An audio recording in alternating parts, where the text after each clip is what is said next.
जय बद्री केदारनाथ। दोस्तों बहुत बहुत स्वागत है आप लोगों का मेरे एक और YouTube वीडियो पे। तो दोस्तों आज हो चुकी है 20 सितंबर और 19 सितंबर तक के म्यूचुअल फंड पोर्टफोलियोज़ अपडेट हो गए हैं। तो दोनों ही पोर्टफोलियो में वीडियो में आपको आगे दिखाऊंगा। चलिए सबसे पहले बात करते हैं मेरे म्यूचुअल फंड ग्रो के म्यूचुअल फंड पोर्टफोलियो की। तो कल मुझे इस पोर्टफोलियो में लगभग 821 रुपये का नोशनल गेन हुआ है।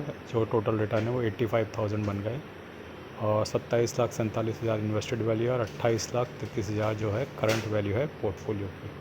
तो आइए देखते हैं किस किस म्यूचुअल फंड ने कल कितना परसेंट रिटर्न दिया है। और सबसे पहले मैं इसको लगा देता हूँ वन डे रिटर्न पे। तो can't infrastructure, HDFC defend, Tata small cap, can't small cap, Motilal Oswal. तो कुछ म्यूचुअल फंड आपको नज़र आएंगे जिन्होंने पॉजिटिव रिटर्न दिए हैं, लेकिन ऑफ कोर्स कल नेगेटिव में भी रहे होंगे। तो नीचे आपको दिखेंगे नेगेटिव वाले म्यूचुअल फंड।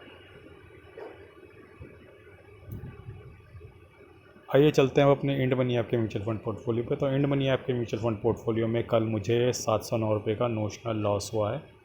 और आप देख सकते हैं कि अब 6,72,000 मेरी इन्वेस्टेड वैल्यू है, जिसकी करंट वैल्यू इस वक्त 7,25,000 है। 53,501 रुपये का मुनाफा चल रहा है, लगभग 8% का। 82,000 की SIP, जिसमें से 54,000 की SIP कंप्लीट हो चुकी है। तो कल पराग पारिक ने जो है 520 रुपये का नोशनल लॉस दिया है, लगभग 6.5% का रिटर्न है इस पराग पारिक में। निपॉन ने कल 234 रुपये का नोशनल लॉस दिया, लगभग 8% का रिटर्न है। ICICI लार्ज कैप ने लगभग 249 रुपीज़ का नोशनल लॉस दिया, लगभग 6% का रिटर्न है। कोटक मिड कैप ने कल 72 रुपये का गेन दिया, लगभग 12.5% का रिटर्न है। एडलवेज मिड कैप ने कल 30 रुपये का रिटर्न दिया है, लगभग 10% का रिटर्न है। निपॉन मिड कैप ने कल 5 रुपये का गेन दिया, लगभग 9.5% का रिटर्न है। एडलवेज स्मॉल कैप ने कल 80 रुपये का गेन दिया, लगभग 9.5% का रिटर्न है।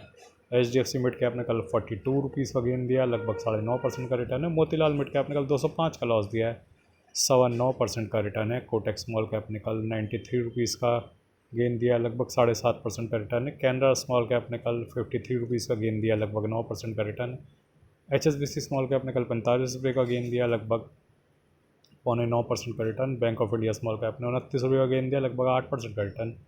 इन्वेस्को मिड कैप ने कल 21 रुपये का गेन दिया, लगभग 13.25% का रिटर्न है। इन्वेस्को लार्ज एंड मिड ने कल 31 रुपये का लॉस दिया है, 12.25% का रिटर्न। बंधन लार्ज एंड मिड ने 18 रुपये का लॉस दिया, लगभग 9% का रिटर्न है। निपॉन स्मॉल कैप ने कल 17 रुपये का गेन दिया, लगभग 8.25% का रिटर्न। टाटा स्मॉल कैप ने 113 रुपये का गेन दिया है, लगभग 8.25% का रिटर्न। SBI स्मॉल कैप ने कल 21 रुपये का लॉस दिया, लगभग 7% का रिटर्न। JM फ्लेक्सी कैप ने कल 33 रुपये का लॉस दिया, लगभग 6% का रिटर्न है। तो कौन कौन सी SIP मेरी मंडे को कटने वाली हैं उसके बारे में एक बार डिस्कस कर लेते हैं। तो जैसा कि आप देख सकते हैं कि मंडे को मेरी Parag Parikh, Nippon large cap, ICICI, बस यही 2 SIP एक ही SIP कटेगी बल्कि पराग पारिक। और जो डेली वाली SIP है वो तो लग ही जाएगी।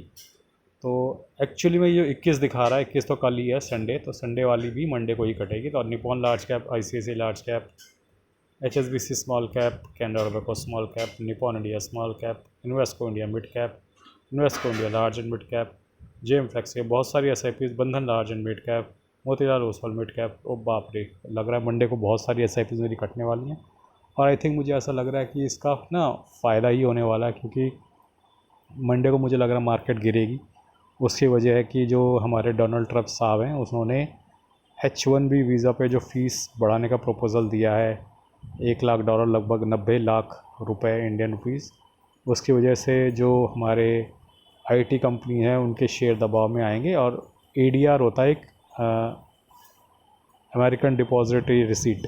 तो आपको पता होगा कि इन्फोसिस और विप्रो के शेयर US में भी ख़रीदे जाते हैं, US करेंसी में। तो उसमें 4-4.5% की भारी गिरावट आ गई है। तो ऐसी साफ संभावना देखी जा रही है कि मंडे को IT सेक्टर बहुत बुरी तरह क्रैश कर सकता है। और IT निफ्टी में सबसे हैवी वेट है, और अगर IT क्रैश करता है तो उसका फ़र्क, उसका नतीजा आप साफ देख सकते हैं। ओवरऑल निफ्टी भी क्रैश करेगा। तो डोनाल्ड ट्रंप बड़े दिनों से चुप थे, तो उन्होंने एक और बम फोड़ दिया है। अब अमेरिकन IT कंपनीज़ हों या इंडियन IT कंपनीज़ हों, सब पे दबाव बन गया है। और ख़ास करके जो इंडियन IT कंपनीज़ हैं उन पे तो दबाव है ही। अमेरिकन IT कंपनी जिन्होंने बहुत सारे इंडियंस को H1B वीज़ा पे US में गए हुए हैं, तो उन पे बहुत प्रेशर पड़ने वाला है आने वाले 1 साल में। तो अब देखते हैं डोनाल्ड ट्रंप इसका क्या करते हैं। हालांकि देखने में तो ऐसा लग रहा है कि पूरी दुनिया पे इसका इम्पैक्ट पड़ेगा, लेकिन सबसे ज़्यादा इम्पैक्ट इसका इंडिया पे ही पड़ेगा, क्योंकि H1B वीज़ा होल्डर अमेरिका में सबसे ज़्यादा इंडिया के ही होते हैं। तो कहीं ना कहीं अमेरिकन और इंडियन IT कंपनीज़ पे इसका बुरा असर पड़ेगा, और ख़ासकर इंडियन IT कंपनीज़, उनके शेयर्स क्रैश हो सकते हैं मंडे को। आगे क्या हो गया तो मंडे को ही पता चलेगा। अगर हम बात करें FIDI के बायसेल के डेटा की, तो एक बार उस पर भी नज़र डाल लेते हैं उसका क्या हुआ था कल। तो कल FI जो है 390 करोड़ की बाइंग करके चले गए, जिसके अगेंस्ट 2100 करोड़ की बाइंग DI ने करी है। तो लगातार 2 दिन बाइंग तो आई है, लेकिन मुझे लग रहा है कि अब मंडे को अगर इंडियन IT सेक्टर क्रैश करता है तो उसके साथ पूरी मार्केट क्रैश करेगी, इंडिया की मार्केट। अब क्योंकि एक ही सेक्टर पे ज़्यादा इम्पैक्ट है, तो देखना ये होगा कि कितना कितना नीचे लेकर जाते हैं। फ़िलहाल जो गिफ्ट निफ्टी है वो भी यही दर्शा रहा है कि 50 से 80 पॉइंट के करीब जो है नेगेटिव ओपनिंग होगी मंडे को निफ्टी की।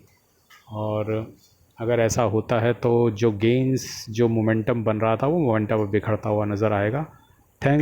All thanks to Donald Trump, जिन्होंने दुनिया में उथल पुथल मचा रखी है, और एक उथल पुथल उन्होंने आज फिर से और मचा दी है।